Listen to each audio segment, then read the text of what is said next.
Ladies and gentlemen, the captain has turned on the fasten seatbelt sign. If you haven't already done so, please make sure the volume of this podcast is set perfectly to your listening enjoyment. Please take your seat, whether that's on the treadmill, car, sofa, or bed, and buckle in for the last trip. My name is Jamie Beebe, and I'll be your tour guide, recreating someone's last days in paradise. On behalf of myself and everyone behind the scenes, please enjoy the Last Trip podcast. And because nobody likes a long flight to get to where they want to be, let's prepare for takeoff.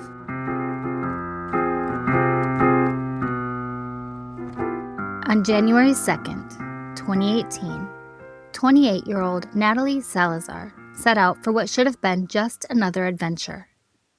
She was traveling through southern Peru, exploring the landscapes near Cusco and the Sacred Valley. But on that day, Nathaly signed up for a ziplining experience. And she was never seen again. In the days that followed, authorities would piece together a story that didn't quite add up. There were only shifting stories and a moment high above the Sacred Valley that may have gone terribly wrong. Today, we're heading into the Sacred Valley of Peru, where a vacation turned into a mystery that still has not been solved.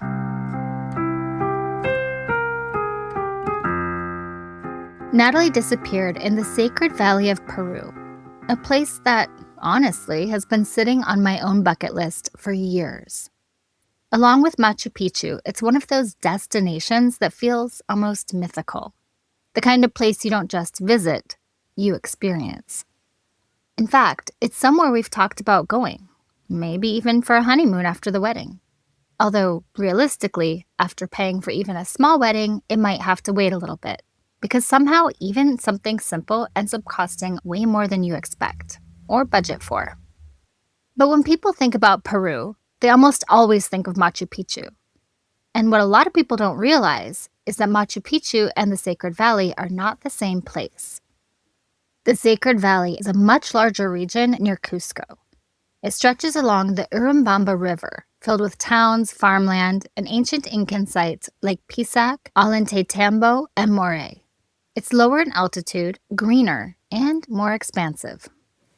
Machu Picchu, on the other hand, is one specific site, an isolated Incan citadel perched high in the mountains surrounded by jungle, usually reached by train or by trekking through the Andes.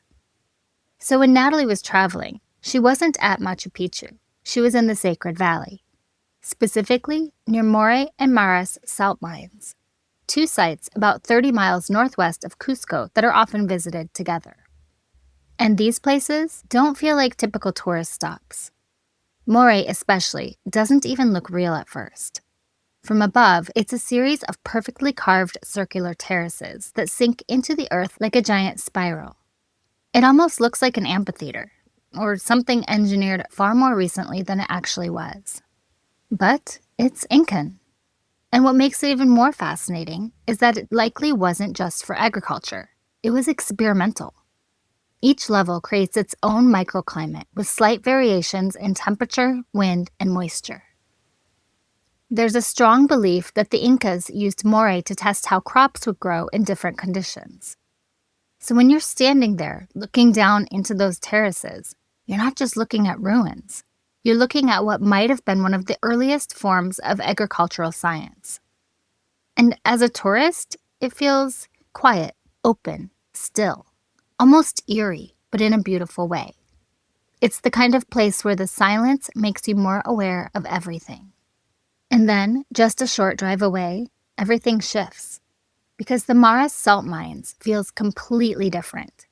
Where Moray is quiet and contemplative, Maras is alive. Thousands of salt pools, more than 3,000 of them, are carved into the mountainside. Each one filled with mineral-rich water flowing from a natural spring. And as the water evaporates, it leaves behind salt that's still harvested by local families today, the same way it has been for centuries. From a distance, it looks like a patchwork of white, gold, and rust-colored tiles cascading down the mountain.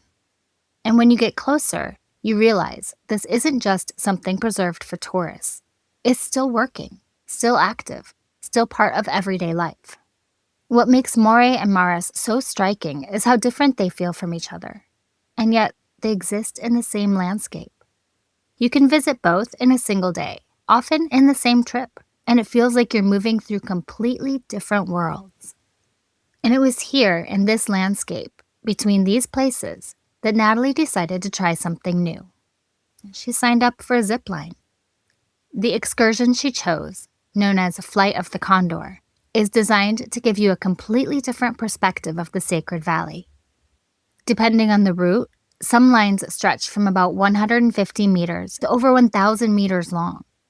You're suspended above the valley, moving purely by gravity, gliding from one point to the other on a cable. Participants can go in different positions, lying flat like Superman, or even upside down. Or you can even mimic the flight of an Andean condor.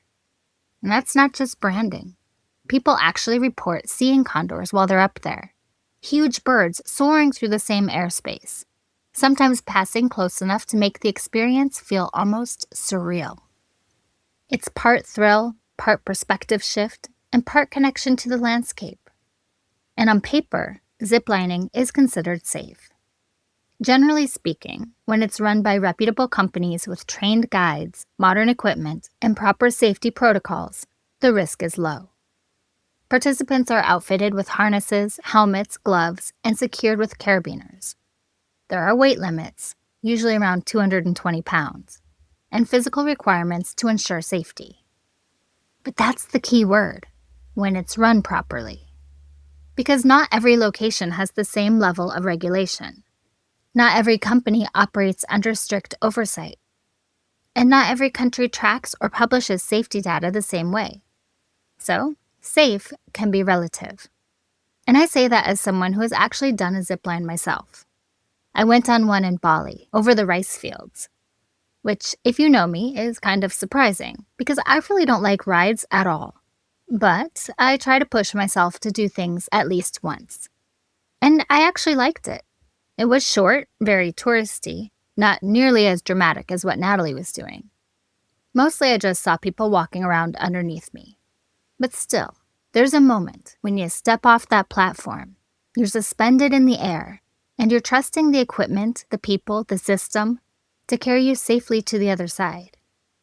And most of the time, well, it does.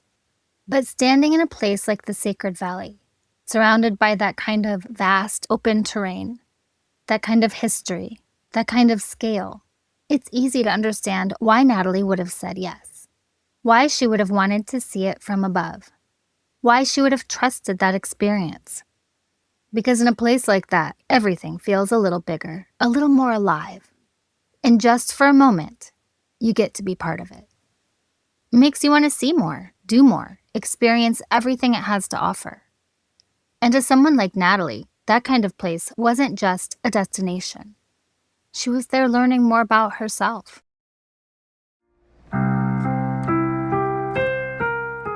Nathaly Salazar was born on September 17, 1989, the oldest of 3 daughters, raised in a close-knit family led by her mother, Alejandra Ayala.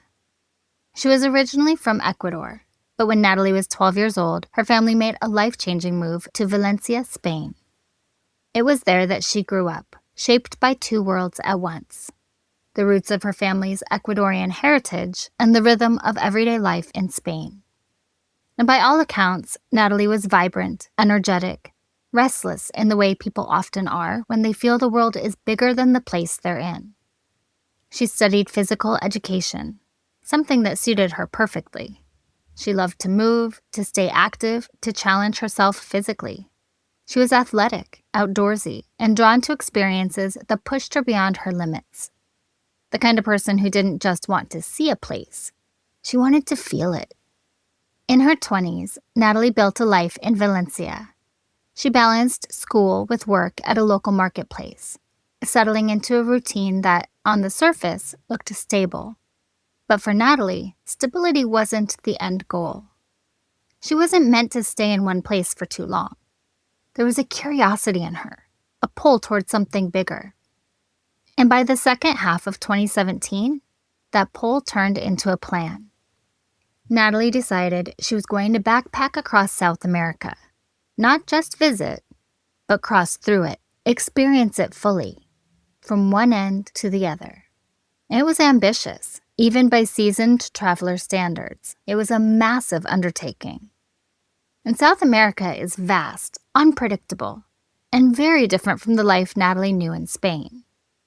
But that was part of the appeal. She was excited, deeply excited. And her family, while proud, felt something else too. That quiet worry that comes with loving someone who is willing to go so far, so freely, into the unknown. In November of 2017, Nathaly said goodbye to her family in Valencia. And it wasn't a casual goodbye. She knew she'd be gone for months. So there was weight to it, emotion, and the kind of farewell where no one really knows what the journey will bring. And then she boarded a 14-hour flight to Quito, Ecuador, returning, in a way, to where her story first began. It was the start of the trip she had been dreaming about, a journey across a continent, an adventure that felt limitless. But for Nathaly Salazar, it wasn't just a beginning. It also turned into an ending.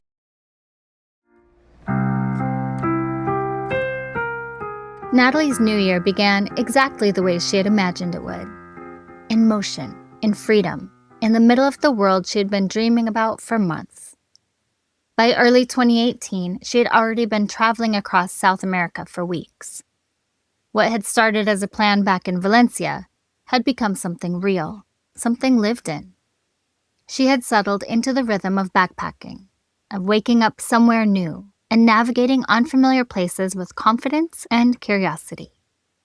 After beginning her journey in Ecuador, Nathaly made her way south into Peru, eventually arriving at the Sacred Valley, a place that feels almost otherworldly. The mountains rise sharply in every direction. Ancient ruins are woven into the landscape as if they've always belonged there. She explored Moray, standing at the edge of those perfectly carved terraces that descend into the earth like a quiet echo of the past. She visited Maras, where thousands of salt pools spill down the mountainside, catching the light in a way that makes the entire valley feel alive. It was everything she was looking for and dreaming about. On December 31st, Nathaly spoke with her mother one last time. And there was nothing unusual about the call. She sounded happy, grounded, present, excited about what she was experiencing. And she was exactly where she wanted to be. 2 days later, on January 2nd, 2018, Nathaly stepped out of her hostel into what should have been another ordinary day of exploring. She was wearing a bright pink jacket, mountain boots, dressed for the terrain, for the kind of day she had already lived dozens of times on this trip. Security footage captured her that morning in the most ordinary of ways. She exchanged money, she asked for directions to nearby ruins. There was nothing in her demeanor that suggested fear, stress, or urgency. It was just a normal, quiet moment, routine, almost forgettable. And yet, it was the last confirmed moment anyone can say with certainty that Nathaly Salazar was alive. Now, at some point that day, Nathaly made a decision. She chose to see the valley from above. She signed up for a zipline experience known as Flight of the Condor, one of the longest in the region, stretching across the Sacred Valley, offering sweeping views of the landscape below. It was the kind of experience travelers seek out, a brief moment of adrenaline, a different perspective, a story to take home. Now, the operation was run by 2 young men, Luzgardo Pilco Amau and Heinor Hulka. Their story is that Nathaly clipped into the line, and somewhere between the moment her feet left the ground and the moment she was supposed to arrive on the other side, something happened. Because after that, no one ever saw her again. Now, back in Spain, the first sign that something was wrong wasn't a call. It was the absence of one. Too much time passed without a message, without an update, without anything at all. And Nathaly's family knew her well enough to understand that silence didn't fit. She was independent, yes, but she stayed connected. When the owner of the hostel confirmed that Nathaly had not returned, that she had not come back after leaving that morning, that quiet concern became something heavier. It became fear. Still, even in that moment, getting help was not immediate. It took 78 hours before Nathaly's family was able to file an official missing persons report. And when they reached out to authorities, the response they received was not urgency. It was dismissal. Now, at one point, they were told that Nathaly was probably somewhere in the mountains high on drugs, and that she would eventually turn up on her own. But Nathaly didn't turn up. Instead, the case took a sudden and deeply unsettling turn. Peruvian authorities announced that Nathaly was dead, and that 2 men had been arrested. The same 2 men connected to the zipline she had gone on that day. Now, they had told investigators that it had been an accident. But from the beginning, their version of events didn't hold steady. One man claimed Nathaly had hit her head on a pole during the ride. The other told a different story entirely. That the other man had joined her midline and the cable failed under the weight, and that the fall had killed Nathaly while injuring him. 2 versions of the same moment, and neither one was fully aligning. But what they both agreed on was what happened next. Now, they said they panicked, and instead of calling for help, instead of taking her to a hospital, instead of doing anything that might have preserved her life or clarified what happened, they took her body to a remote area and threw her into the Urubamba River. That's a river that moves with force through the Sacred Valley. A river capable of carrying a body for miles, breaking it down, scattering evidence, leaving almost nothing behind. Authorities launched a search effort, but it didn't last. After just 15 days, the official search was called off, citing a lack of resources. There was no funding, no personnel, and no ability to continue. And that's where the official story begins to unravel. Because despite these confessions, the charges brought against the men were not for murder. They were charged with concealment of a corpse, which raises a question that lingers beneath everything else. If this was truly a fatal accident, why couldn't authorities prove how Nathaly died? Or even prove with certainty that she did die? Because the truth is, Nathaly Salazar's body has never been found. Not in the river, not along its banks, not anywhere in the Sacred Valley. And in a case like this, that absence changes everything. Without a body, there's no confirmed cause of death, no definitive timeline, no way to fully test the story that's been told. But then, more details began to surface. Nathaly's selfie stick, something she carried with her throughout her travels, was later found inside the home of one of the men involved. Now, it's a small detail, but a very important one. Because if everything had happened the way they said it did, quickly, accidentally, and in a moment of panic, why take anything at all? And then came something even more unsettling. There were reports, never fully confirmed but persistent, that Nathaly may have been seen in Maras hours after the time the men claimed she had died. Seen at a gathering, at a celebration, alive. And if that's true, then the timeline collapses entirely. For Nathaly's family, that possibility never disappeared. Her mother, Alejandra, began to consider something even more complex and more terrifying. That Nathaly may not have died that day at all. That she could have been drugged, taken, moved somewhere else, possibly into something far more organized. A trafficking network. That's a theory that many people dismiss. But when there's no body, no clear timeline, no consistent story, what remains are possibilities. And Nathaly's family refused to accept an ending without answers. They traveled to Peru. They raised money. They organized their own search efforts, returning again and again, 5 separate times. They climbed mountains over 5,000 meters high, searched riverbanks, worked alongside local communities, volunteers, mountaineers, and the Red Cross. Because for them, this wasn't a closed case. It was their daughter. And maybe the most haunting part of all is that the men involved did not expect any of this. They did not expect a massive search. They did not expect international attention. They did not expect a family that would refuse to stop. They hid her body because they actually thought no one would be searching for her, that no one would really notice because she was traveling alone. But they were wrong. And yet years later, despite confessions, arrests, searches that spanned years in terrain that most people would never cross, Nathaly Salazar has never been found. And what happened to her in that single moment suspended above Sacred Valley remains unknown.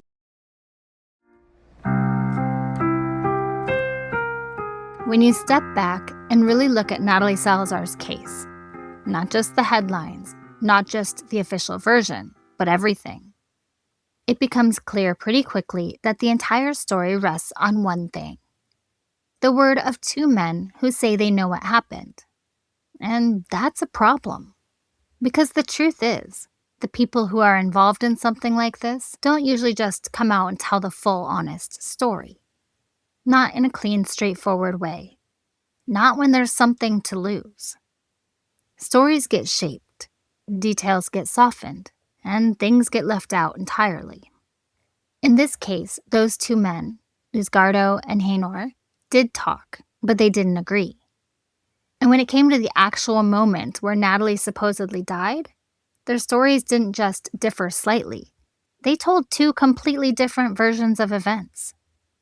One said she hit her head on a pole during the ride, framing it as a sudden tragic accident. The other described something entirely different: a failure of the line, a fall, a situation that unfolded in a completely different way. So right away, you're left asking a very simple question. How can two people who are both there not be able to tell the same story? And that puts you in a really uncomfortable position as someone trying to understand what happened. Because you're forced to decide. Do you believe one of them? Do you pick a version that feels more plausible? Or do you take a step back and consider that maybe neither of them is telling the truth? Because the only part of their stories that actually lines up is what they say happened after. Now, they both claim Nathaly died, and they both claim they threw her body into the river. And honestly, that's where things start to feel even more off. Because if that's true, if they really did dump her body into the river, then where is she? There has never been a body, no remains, no clothing, no trace of Nathaly at all. And when you really sit with that, it raises questions that are hard to ignore. If you're in a remote area surrounded by miles of mountains and open land, terrain that stretches endlessly in every direction, would a river really be your first choice to hide a body? There are so many places where a body could be buried, hidden, left somewhere that might never be discovered. And even if they did choose the river, if that really was their plan, wouldn't they have made sure she stayed down there? Wouldn't they weigh her down? Wouldn't they take extra steps to make sure she didn't resurface? But according to their own statements, they just threw her in, and that was it. No added effort, no follow-through, no attempt to control what would happen next. And somehow, years later, there's still nothing. Which makes you wonder, is "we threw her in the river" just the easiest story to tell? Because if there's no body, there's no proof, no forensic evidence, no way to confirm or challenge what they're saying, no way to reconstruct the timeline with any real certainty. And at that point, everything depends on their word. And their word is already inconsistent. Now, there's also another possibility here, one that's harder to talk about, but impossible to ignore once you start thinking about it. If Nathaly wasn't killed in that moment, if something else happened, if she was taken and handed off to someone else, they would have never admitted that. Because that kind of truth doesn't come with prison time. It comes with consequences that follow you. Consequences that don't end when a sentence does. It affects your family, your community, and your safety. Being connected to something like trafficking would carry a level of stigma that doesn't go away. It would mark them and everyone around them permanently. But an accident? Well, an accident changes the narrative. It reframes everything as panic, a mistake, as something that got out of control rather than something intentional.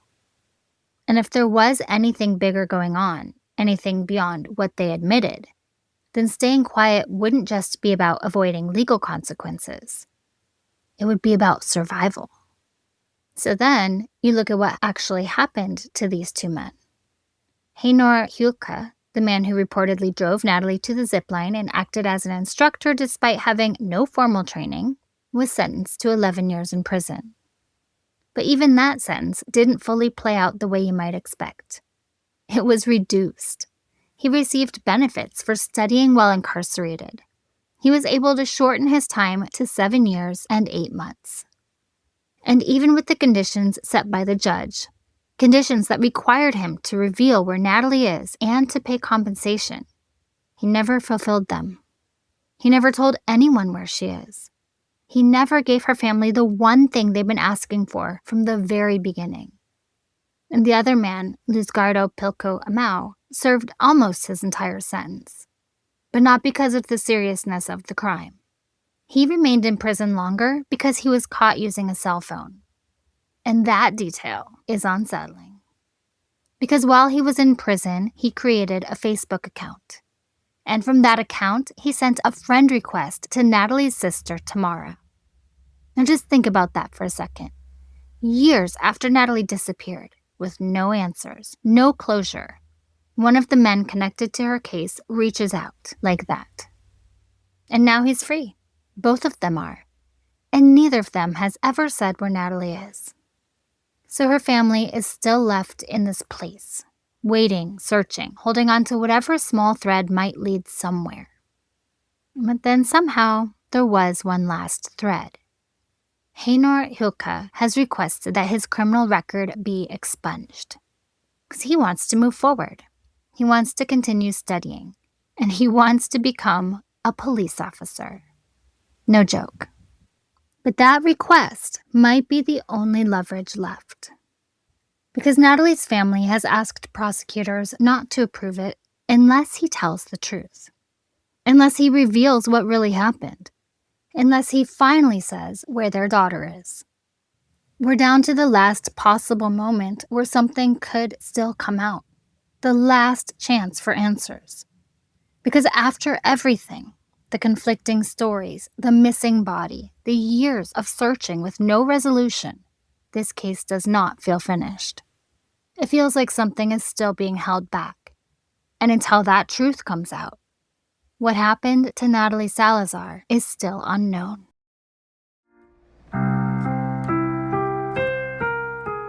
Whenever I cover a story like Nathaly's, there's always this moment where I stop and think, what would I do differently?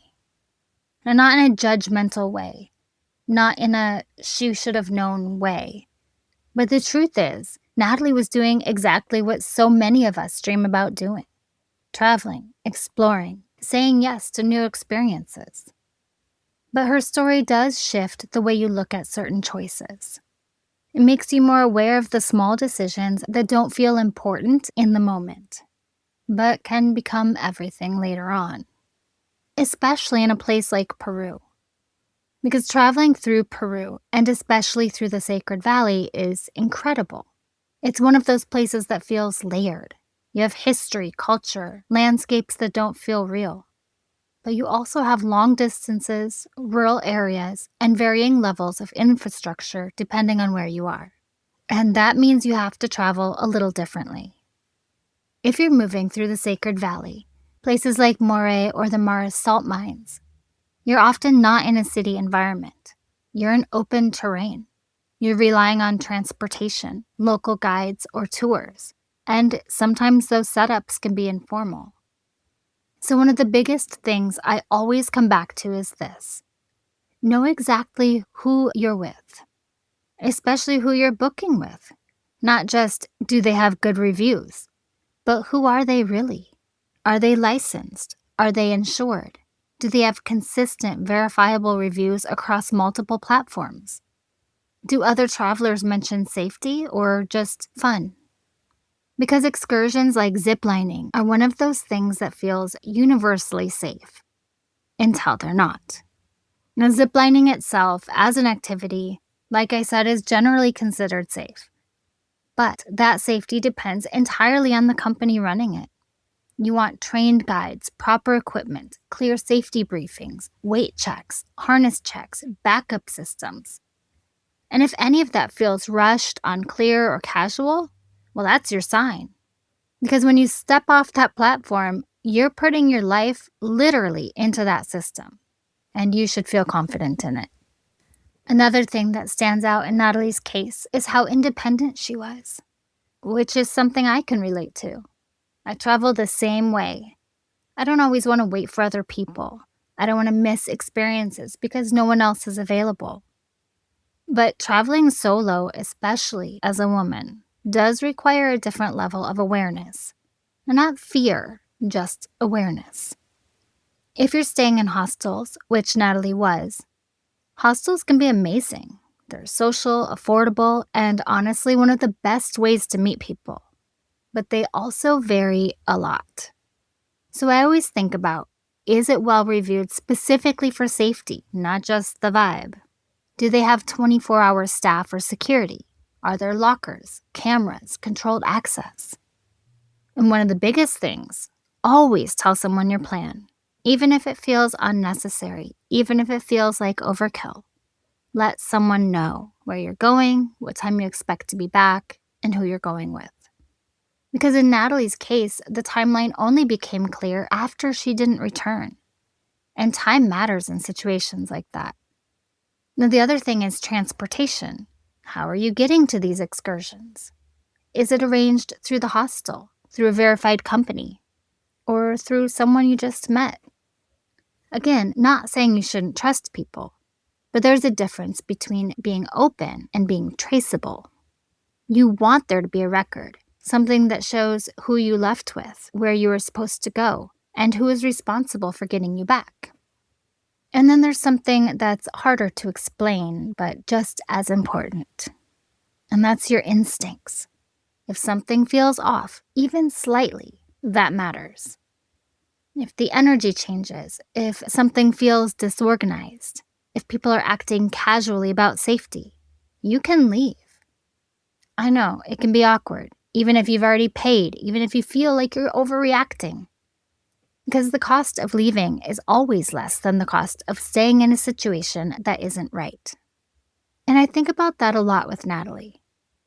Because from everything we know, nothing about that morning felt unusual. It was a normal day, a normal decision, a normal activity. Which is exactly why this case hits so hard. Because it reminds you that sometimes the risk isn't obvious. Sometimes it looks like a beautiful landscape, a bucket list experience, a moment you've been waiting for. Most of the time, that's exactly what it is. But stories like Nathaly's remind you to slow down just a little bit, to ask one more question, to double-check one more detail, to let someone know where you're going. Not because you shouldn't go, but because you should come back.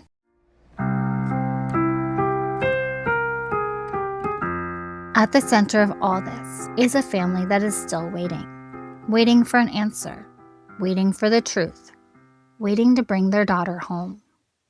Nathaly Salazar didn't just disappear into a story. She's loved and missed, and she is still out there somewhere, whether that means answers that haven't been given or a truth that hasn't been told. And to the two men who know what happened, Luzgardo and Haynor, whatever version of events you've held on to all these years, it isn't enough. You served your time. You went back to your lives. But Nathaly's family hasn't. They are still searching, still asking the same question they've been asking from the very beginning. Where is she? And at this point, the truth isn't about protecting yourselves anymore. It's about doing the one thing that should have been done from the start. Tell them where Nathaly is. Because closure matters. Because answers matter. Because she deserves to be found.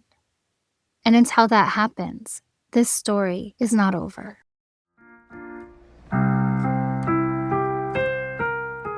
And finally, remember to leave a review and rate this podcast 5 stars if you like the show, or hell, even if you don't. But either way, feel free to let me know what you think. Please follow The Last Trip on Instagram at The Last Trip Crime Pod. and subscribe on Patreon to support the show. You'll get extra research, videos, photos, and updates, and even learn more about my personal travels. That's patreon.com/thelasttrippodcast. I'm Jamie Beebe, bringing you your last trip and signing off until the next one. Thanks for listening.